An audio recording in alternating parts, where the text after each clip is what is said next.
Frank said after the weekend that you're a level above Manchester City, you're a level above Arsenal, and went on to say probably also the best team in the world, which I suppose is easy to say when you're 6 points clear at the top of the Premier League and 3 points clear at the top of the Champions League standings as well. But what do you think? Are you the best team in the world at the moment? His opinion means definitely something to me because he's shown at Brentford how well he's done.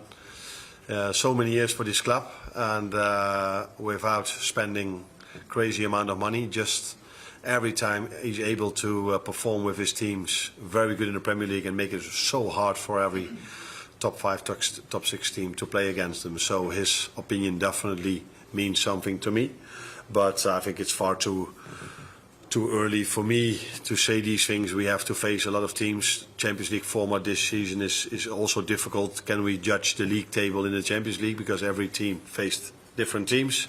So you can be lucky or not with the draw you had. I don't think we were lucky though, but so very difficult to judge the league table, but always nice to get compliments from a manager that has proven to be such a good manager here in the Premier League. Can I ask you again about Darwin as well? Because everyone saw how happy the rest of the group was that he got those 2 goals at the weekend as well. But as you admitted, on Saturday he could have been sent off as well. As a coach, do you quite know what you're going to get from Darwin all of the time, and how do you manage that? I'm almost happy that you asked me this question because he would have been sent off after the 2-0, so that not everybody is saying that's why they won and they were lucky, blah blah blah. No, I can come up with a few decisions that went against us where we didn't get the points maybe, but let's not get into that. So then your next question was, because I only want to focus on that. No, I mean, do you quite know what you're going to get from Darwin all the time, and how do you manage that? I think it's with the most difficult in football is to find for a team, but also as an individual, to find consistency. And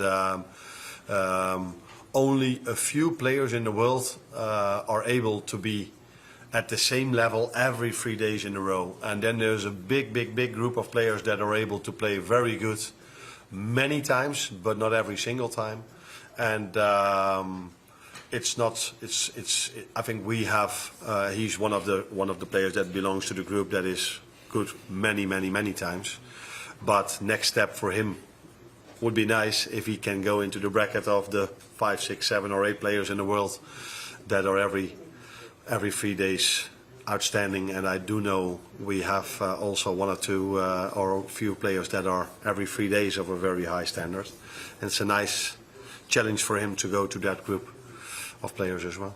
And you can pretty much secure top spot in the Champions League standings with victory. I mean, what importance do you put on finishing top of those Champions League standings before the knockout phase? The most important thing every time we go out there, especially in front of our own fans, we want to win a game.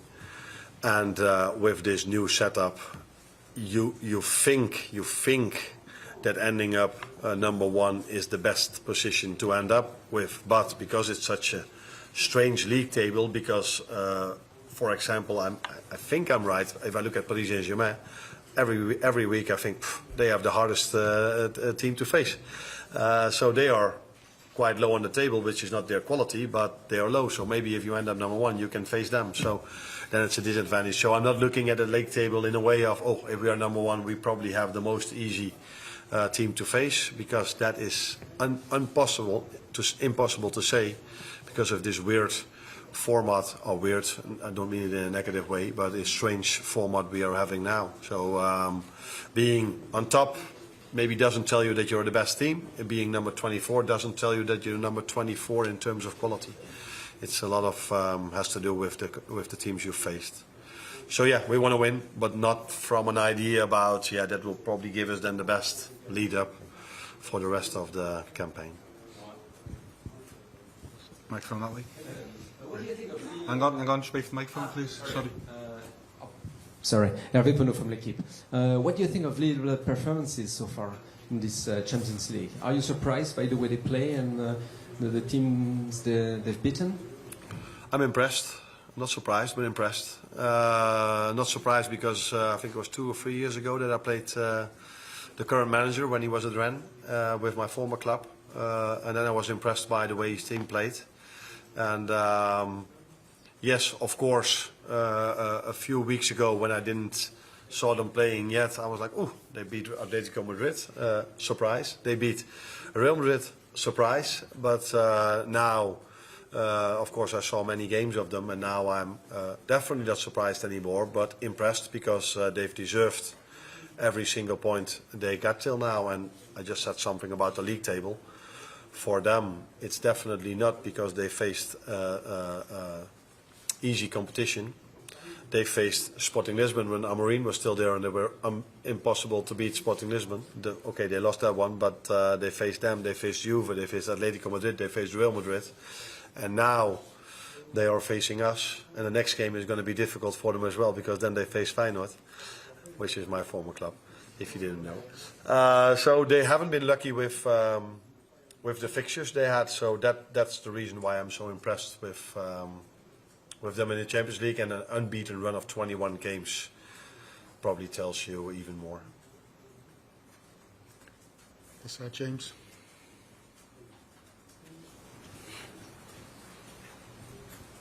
Hi, Arne. You've mentioned a few times about the strange league table in the Champions League. I wonder, do you think this new format has been a success in terms of revamping the Champions League, and maybe does it show that there's a far more even spread of quality in Europe than perhaps we thought previously? I said many times already, because almost every game you play Champions League, you get this question about what are your experiences about the new format. It's difficult to judge as long as the season is still going. I think one of the positives is, especially for the teams that are in pot 3 and 4, that they also face teams from their own pot. Is pot the way you say it? From their own, and that gives them a bigger chance, of course, to win games. So in the old format, it was 1, 2, 3, 4, and as a pot 4 team, you always faced 3, 2, and 1. So it was not always easy to win a game. And now they have 2 games against equal opposition as well. So for those teams, I'm 100% sure they feel it's a step up. For the teams that were always in pot 1, I have to wait and see to give you an honest opinion what I would prefer. But what I've said, and that's what I mean, you cannot judge the league table and say, okay, this is the best team in Europe, this is the second best team, this is the third best team, because we haven't played against the same teams. And in a draw, that's in the FA Cup, League Cup, that's in every draw, you can be lucky or you can be unlucky with the draw you have. And that's why it's easier to win a cup competition than to win a league, because you can have the advantage of a lucky draw. Apologies. Arne, you've been very clear that performance levels have been improving, and certainly attacking output has increased, specifically over the last couple of months. What do you put that down to? Why is that? No, I think I said that our performance stats, so in terms of running, have increased, especially in the Brentford game, because it was a tough game, because Brentford is a team that's really fit as well. One of the reasons why they're so successful. You tell me now that our attacking stats have gone up. Probably true. I think we've scored more goals in the last 5, 6, 7, 8, 9 games than we did before. But we've conceded a few as well, so we needed these goals maybe more than in the beginning of the season. So I don't really see an argument where I can come up with why that has changed. The only thing I can say is that we are working longer together with the team, and we know even better what we want when we have the ball. But we also need to know better what we want without the ball. But we do concede more, so it's not always a straight line going up or going down. It's always a bit like this. And I just wondered, do you think the team's got a lot of confidence from the wins against Bayer Leverkusen and Real Madrid, because they were the German champions, the Spanish champions, and holders of the Champions League? Do you think that the team grew from those games? Yeah, my answer is then always the same. We're here. You are here at the press conference from Liverpool, so these players are used to winning big games. So I don't think they need games like this to grow in self-confidence from, okay, we can beat these teams now all of a sudden. I do understand that last season in the Europa League we were not in the Champions League, so we didn't the club didn't face the same competition maybe as you have in the Champions League, but the years before, and at their national team and playing in the Premier League, these players are not impressed by a win against Leverkusen or a win against Real Madrid. That's not something special for them. They've done that so many times that they like it and they're happy with it. But I don't see anything 5 minutes after the game. I already see like, oh, I can see I'm at Liverpool here, because if we would have beaten with Feyenoord Real Madrid, then there was a big party in the dressing room. But here everybody's 5 minutes later already thinking about recovery and making sure that they're ready for the next game. Captain in front. Hi, Jeremy Talbot from AFP. Going back to Lille and their manager, what are their main strengths for you? And are you expecting a low block or maybe a more open game tomorrow? It is difficult for me to answer that question, because many managers have changed their game plan against us compared to the games they've played before in the last few months. But if I just look at them, how they've played against in the last games and what their playing style is, I'm expecting an open game tomorrow, because they are pressing every team. If it's Olympique Marseille or Real Madrid or whatever team they face, they just press them high. They are not afraid to bring the ball out from the back. So for us, it's going to be a change of styles compared to the recent teams we faced. Although Brentford also wanted to press us really high, but also afterwards went to a real low block. But many teams, the 3 or 4 teams we faced before, didn't want to bring the ball out from the back. And that's what Lille is doing. That's what they're really good at. So that's what I expect. But I expected that from a few teams we faced in the last 3 or 4 games as well. But they changed their game plan against us. So you have to ask their manager if he's planning to play the same style or if he's planning to change it. Andy Hunter. Hi, Arne. I know it's not the most important thing to you, but having the only 100% record in the Champions League now, is that a badge of honour for you and for the team, and a motivation to keep it going until the end as well? Yeah, definitely. Not that we've had them, but it is a motivation that we want to keep it going till the end. We want to win every single game we go out there. But it's not because of we just want to end top 8. And we know we need a point for that, but this team has never gone out playing for a point. There was just a second ago a question about what I expect from Lille. I expect something, and you guys know what you can expect from Liverpool, and that has been in every single game we've played. If we've been at Old Trafford or at Arsenal, wherever we played, we've tried to play their own style, and we've never adapted the style, sometimes in small details, but never the style of high press, of bringing the ball out from the back and to do the things we are good at. So yeah, that's what we want to try to do tomorrow again. We always play for a win, and that's also what we're going to try to do tomorrow. But we know the difficult challenge it is because of the quality and the form Lille is in. James Pearce. Arne, do you know yet the situation with Diogo? Obviously he missed the weekend. How long you expected to be without him, and how close is Joe Gomez to coming back into the fold? Maybe just a bit earlier than Joe, and both of them are expected to be back with us in weeks, not in months. So, but I've said many times before that the last stage of rehab is the most difficult one, or the one that can sometimes add a few days or not. But it's clear that we are expecting them to be back with us in the upcoming weeks. But it's always difficult to say exactly how long it is. But both of them are not going to be out for months, that's for sure. As long as the rehab goes as planned, of course. What has Diogo done? He overloaded a certain muscle a bit. Will. Just ask about Ryan Gravenberch. He started every Champions League and Premier League game this season. The second half of the season, is managing his minutes going to be important, given that you haven't got someone like for like to come in and replace him? Maybe we don't have someone that is exactly similar to Ryan, but I think that is almost for all of them. So Dom is unique in his own way. Mo is unique in his own way. We have, of course, Cody Gakpo, but I don't see him similar to Lucio. Similar position, but not similar style of player. So every player we have is unique in his own way. There's Ryan for Ryan is the same thing. And we have players like Wata who can play there. Maka can play. He played there against Forest in the last half hour. And even Curtis Jones can play there. But there's always a balance. If you play them a lot and all of a sudden you drop points, you play them too much. And if they keep doing well, everybody's saying, yeah, the secret to success is that they always play with the same. And I've said many times already, it's not about playing at 12, 15, it's not about these things, it's about the competition you face and do we play to our standards. But I understand that to make it a bit more simple for everyone to understand, it's about they play too much or too little. That is something we accept. Carl at the front.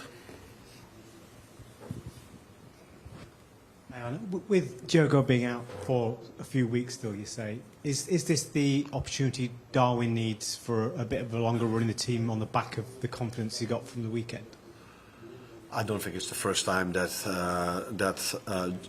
he's in a situation like this. Even this season, he's been in a situation like Jota has been out when in the Chelsea game someone hit him so hard that he was out for 5, 6, 7, 8 weeks, I think.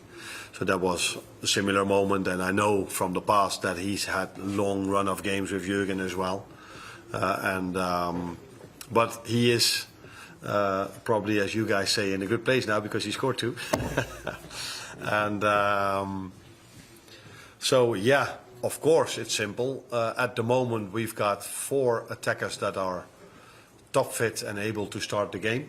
And Darwin is one of them, and then the 5th one is Federico, and the 6th one is he's not ready to start 90 yet, in my opinion, but he's coming closer and closer to be able to do so.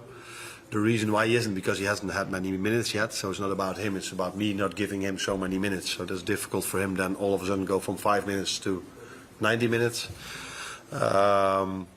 So yeah, that increases the chance for Darwin, of course, to get more playing time if one of the 6 is injured, and especially if it's a number 9.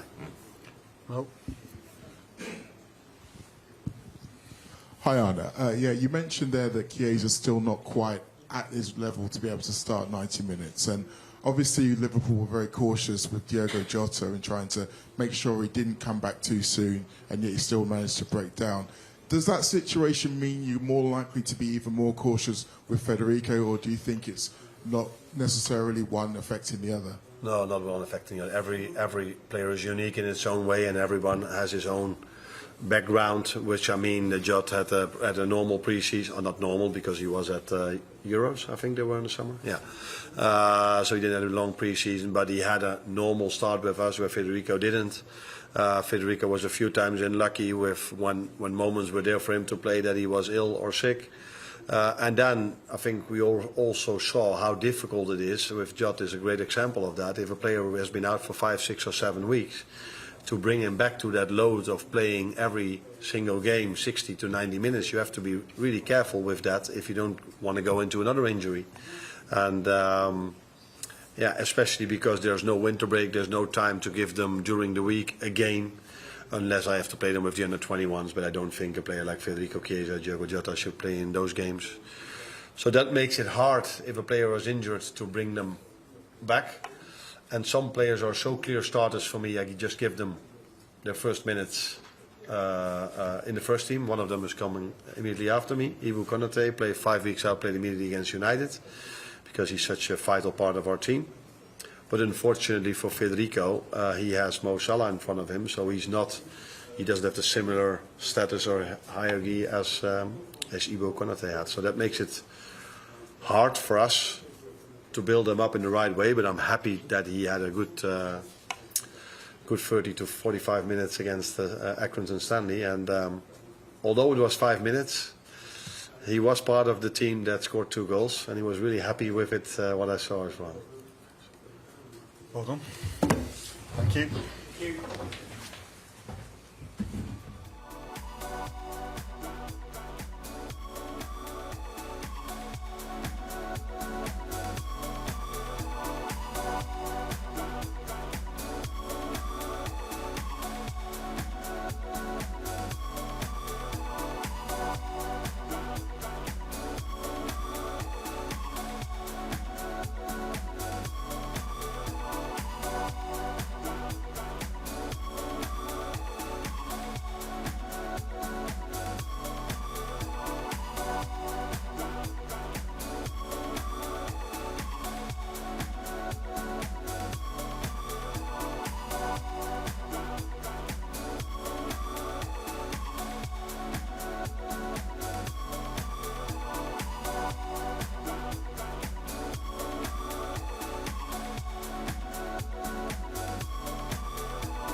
How you all felt for Darwin on Saturday? His first Premier League goal since the 9th of November, and that obviously puts you 6 points clear at the top of the Premier League now. No, honestly, I'm very happy for him. I know he worked very hard to be there, to have this moment, and we know we need Darwin since the start of the season.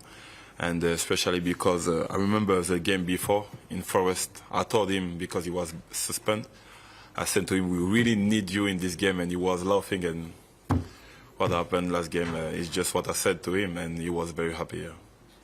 For yourselves as well, it was the first clean sheet in the games that you've been involved in since you returned from injury. How did it feel to get that clean sheet, and how do you feel now? Do you feel that you're at full match sharpness, or is there a bit of a way to go still? No, for me especially, because I'm a defender, and for every defender of this team, it's very important for us to have a clean sheet, and we have done this, and I hope this will keep going. And me, yeah, I try to come back really 100%, but I'm not, because I rush my comeback with my knee. But I've done this for my team, and I can die for this team, then it's fine. And my knee will come back really 100% very soon, it's fine. Does that mean you're still having the audition? I still have pain sometimes, but I play with painkiller, and it's enough for me to play. Are you not worried about it at all? I don't have to think about that. I just have to think about to play, and this will go away soon. Just finally then, what importance do you put on finishing top of the Champions League standings now? Because you have the opportunity effectively with a win to secure that tomorrow night. Yeah, for sure. This is one of our target, to finish in the top of the Champions League, but this will start tomorrow again, because we play against Lille. Lille is a very good team, and we have to be ready, because they will come here to make a result against us, and we will try to have 3 points tomorrow.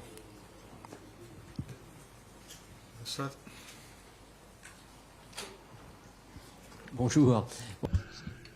Hi, I want to speak in French, so you should be okay. You should be okay if I speak in French. Yeah, I just wanted to know what you would think about Lille. Do you know any of the players? Are you close to any of the players at Lille? Well, close, not really. I don't really know a lot of the Lille players. I know the goalkeeper because he was in the national team last time around, but high quality team. They've been a quality team for a long time. You just have to think about other players who've been at Lille, who've left Lille in the meantime, got some friends who've been at Lille, and so they have a regular supply of good players. I know what to expect tomorrow. I know that they'll be coming to Anfield to get a good result, absolutely. I think we need to be ready, we need to be fully focused, right from the very kick-off, right through to the end of the game. Chris? Just on the injury, did you have to convince the medics here that you were wanting to play, and was that as soon as you seen Joe get injured, you realised, I need to get back here? No, honestly, I was very close to come back. Anyway, the plan was for me to train on this week. But when I saw Joe with his injury, I was like, okay, I have to to come back really quicker and don't really think about my knee. For sure, the first game, I feel it a little bit, but the pain get better day after day. Then it's fine. It's enough for me to play and to have a great game as well. Physios and the medics, they were like happy with you, or were you badgering them? Yeah, for sure. No, the physios, the medical staff have done a very great job for me. And every day I spend, I don't know how many hours at the club every day when I was injured. And I was very happy, and I thanked them with some cookies to be behind me. And no, honestly, I've done a very good job, and they will never take a risk with me. It was very me who was ready to play, but like I said, I play with a little bit pain, but it's enough to play and to be ready as well. Ibu, you close to signing your new contract? The club opened talks with you in a few months ago. What's the latest? No, who talked about that a few months ago?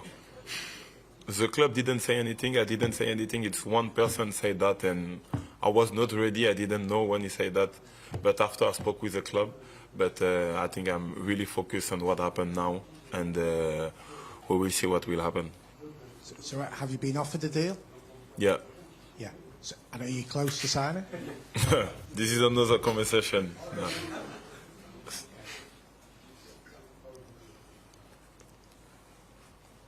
Mo. Hi, Ibu. You're in your full season here as a Liverpool player, and you've managed to score 5 goals in that time. Now, this is a team that's got lots of set pieces. You had a really good chance in the game against Brentford. Do you think this is an important part of developing as a player, to be able to be a threat in the opposing box as well as really good in your own box? Yeah, for sure. This is very important, especially for a defender. We want a clean sheet always. And yeah, like you said, I scored 5 goals. And I really hope more, because my target this season was to score 4 goals. I have 2 left. And if 2 more I can score, I will be very happy. But the more important now is to have a win with a clean sheet. And for my goal, it's okay. It's not important. Paul. Ibu, like Mo said there, you're in your 4th season out of the club, and I think earlier this season you captained France. Yeah. Just wondering how much you feel you're growing in responsibility within this group, and do you really feel like you're becoming a leader now within the group? In the group of Liverpool? Or? Liverpool, yeah. Yeah, I remember I came in this club when I was 21. I was really young, and the player around me was older than me. And I think I grew up in every situation like a human, like a player. And I take a lot of experience, and I think the club helped me a lot to be the captain of the French squad. And yeah, it's a great moment. It was a great moment for me. But it's just a start, and I just have to work hard to be in this way. Chris? Do you think your partnership with Virgil is probably the best in Europe at the moment? This season, yeah, I think so, yeah. What is it about that you complement each other so well? What do you think it is? How is it playing alongside a player like Virgil for you? No, for sure, Virgil. Everybody know Virgil. Everybody know his quality. He's, for me, he's the best. No one is better than him in this position. And for me, I learn a lot for him from other players like Matip, Joe Gomez, and the other players who don't play in my position as well. And like you know, and like I said to him always, I never said to him, but in interview I said always, I just want to be better than him one day. And that's why I work hard to reach this level one day. What's Virgil say to that? Yeah. What does Virgil say to that? Huh? What does Virgil say to that? No. I never said to him. I said in interview, but no. He will be proud, I think. Carl. Hey, Ibu. I guess, judging by the number of questions you've had about your injury and playing with pain, we see it as something unusual, for you to do. But is that something that the squad generally would do? In terms of they would play because of the situation the club is in, all the trophies they're chasing. That the spirit within the squad means that players put themselves through a bit extra to get themselves through games when they're probably not fit. No, I don't think so. I just talk about my situation personally, and no, everyone will take his time to come back really fit to play. But no, I was just talking about me. But what I mean is the sort of the togetherness of the squad means that people are willing to do that. Of for course. Their teammates. Yeah, for sure. Yeah, I will not be surprised if someone do that, because everyone want to fight for this club, want to fight for fans, and at the end, if we reach something nice, we will be happy because we have done a sacrifice. And yes, yeah. Hold on. Last one over here.